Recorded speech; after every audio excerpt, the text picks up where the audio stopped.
Ce mardi 21 janvier, les secteurs ont été répartis entre les membres du 18e gouvernement, mais qui est en charge de quel portefeuille? Outre les compétences qui lui sont propres, le président du gouvernement, Alcide Ponga, se charge du secteur du droit civil, du transport aérien international, de la promotion internationale de la Nouvelle-Calédonie, des relations avec les collectivités et de la stratégie minière.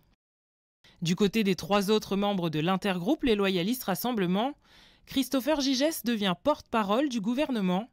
Il est chargé de l'économie, du commerce extérieur, de la fiscalité, du travail et de l'emploi, de l'énergie, du numérique et des sujets liés à l'attractivité de la Nouvelle-Calédonie. Isabelle Chamorro, elle, garde le portefeuille de l'enseignement, de la protection de l'enfance et de l'égalité homme-femme. S'ajoute à cela l'audiovisuel et le bien-être animal. Thierry Santa est chargé du budget et des finances, de la fonction publique, du suivi des comptes sociaux et des questions liées au handicap et à la dépendance.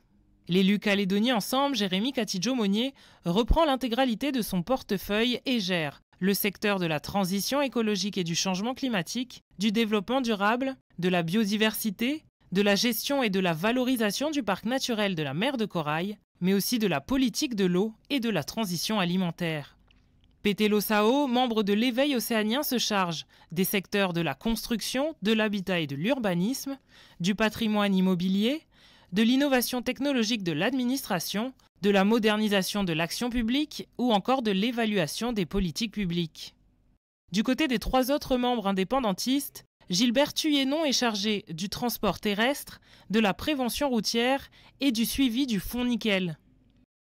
Michael Forest anime, lui, les secteurs de la jeunesse, des sports et de la culture et les questions liées à la citoyenneté. Samuel Nepehoun est en charge du transport aérien domestique, des questions liées aux affaires maritimes et des infrastructures maritimes et portuaires et de la formation professionnelle. Adolphe Digoué est responsable des secteurs de l'agriculture, de l'élevage et de la pêche, et du pilotage et du suivi du fonds d'électrification rurale. Enfin, Claude Gambé est aux commandes de la santé et de la protection sociale, du suivi du plan Docamo Être épanoui et de la politique de solidarité, et enfin des affaires coutumières et des relations avec le Sénat coutumier et les conseils coutumiers. Reste le poste de la vice-présidence qui n'a toujours pas été attribué à ce jour.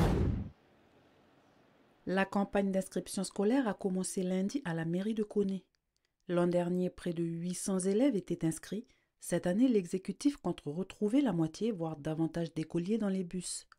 En 2024, le budget alloué était de 110 millions de francs. Cette année, il a été ramené à 84 millions. Avec 26 millions en moins, la commune a dû supprimer des lignes. Seuls 19 des 26 trajets seront conservés. Seulement 2 critères ont été retenus par l'exécutif. Critère de proximité, c'est-à-dire que les enfants qui habitent à 2 km de l'établissement scolaire ne seront pas pris en compte dans les inscriptions. Un exemple, les enfants qui habitent les lotissements Les Cigales ou Gouméoué et qui, par rapport à la carte scolaire, qui se rendent au collège de Koné. Ensuite, nous avons jusqu'à l'année dernière maintenu les lignes qui concernent les lycées du Sud, donc qui commencent de Bourail jusqu'à Nouméa. Donc, sachant que c'est la compétence du gouvernement, dès que cette année, ils ne seront pas pris en compte par la mairie. Cependant, le transport scolaire communal sera-t-il maintenu jusqu'à la fin de l'année? Tout dépendra de la situation budgétaire et les votes, on dépend également, vous savez, des autres collectivités, donc la province Nord, le gouvernement. Des changements peut-être et des décisions peuvent être prises dans l'année. Les inscriptions se font tous les matins, du lundi au vendredi à la mairie de Koné jusqu'au 14 février.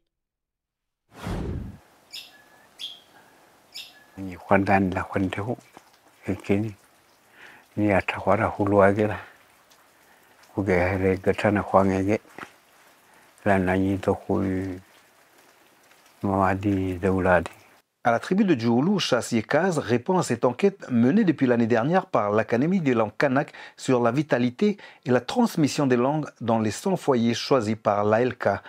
Non locuteur au départ, pour ce septuagénaire, il était indispensable pour lui d'apprendre le djihou à l'âge de 30 ans car il tient une responsabilité au sein de la grande chefferie de Gaïcha.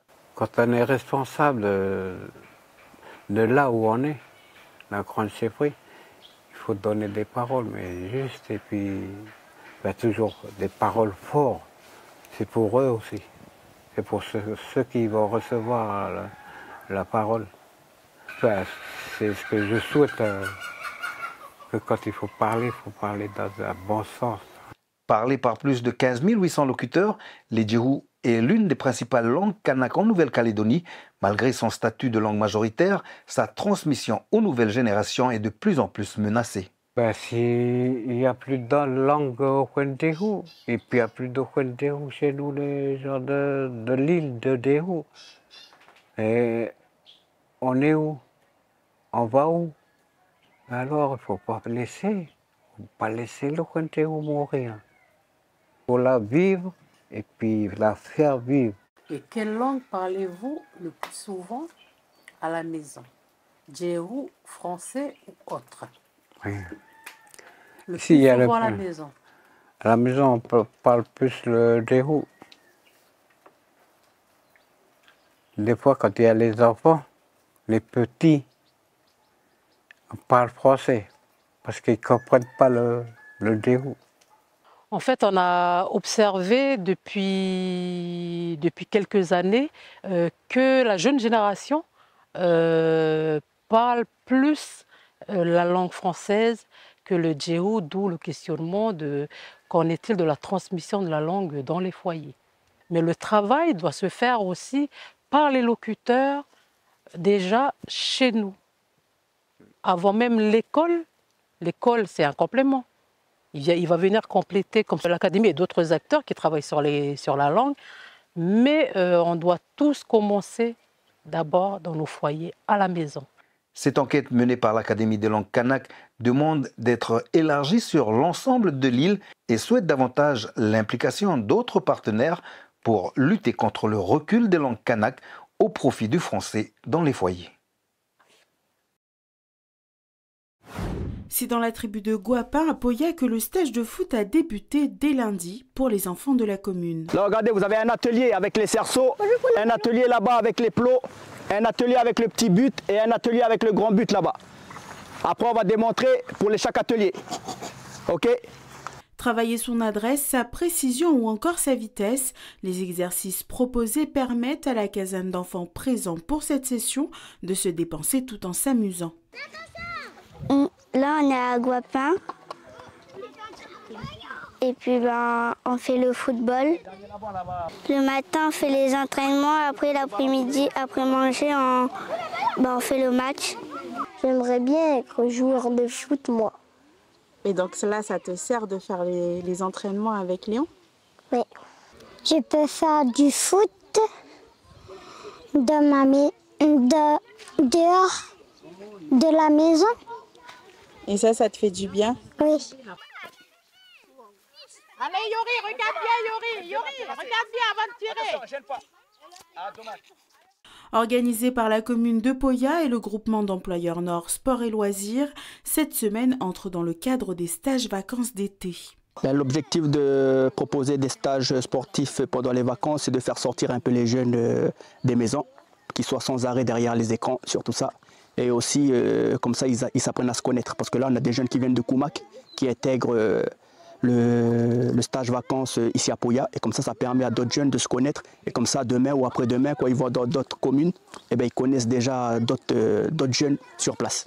Le stage vacances se poursuivra la semaine prochaine avec un nouveau groupe d'enfants et de nouvelles activités.